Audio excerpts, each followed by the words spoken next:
एक बार सुंदर फूल चुनकर श्री राम जी ने अपने हाथों से भांति भांति के गहने बनाए और सुंदर स्फटिक शिला पर बैठे हुए प्रभु ने आदर के साथ वे गहने श्री सीता जी को पहनाए। देवराज इंद्र का मूर्ख पुत्र जयंत कौए का रूप धरकर श्री रघुनाथ जी का बल देखना चाहता है।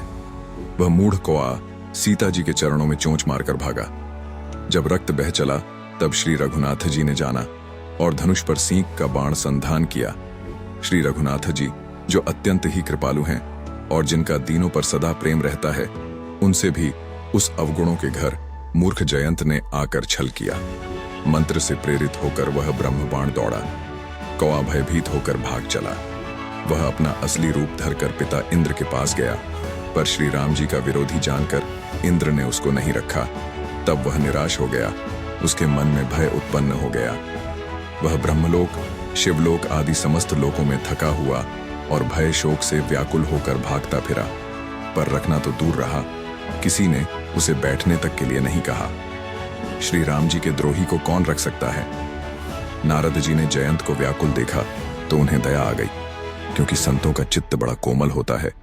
उन्होंने उसे समझाकर तुरंत श्री राम जी के पास भेज दिया। उसने पुकार कर कहा, हे शरणागत के हितकारी, मेरी रक्षा कीजिए।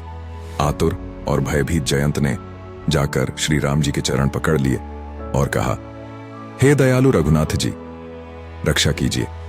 आपके अतुलित बल और आपकी अतुलित प्रभुता को मैं मंदबुद्धि जान नहीं पाया था। अपने कर्म से उत्पन्न हुआ फल मैंने पा लिया। अब हे प्रभु, मेरी रक्षा कीजिए। मैं आपकी शरण तक कर आया हूं। शिव जी कहते हैं, हे पार्वती, कृपालु श्री रघुनाथ जी ने उसकी अत्यंत दुहुक भरी वाणी सुनकर उसे एक आंख का काना करके छोड़ दिया।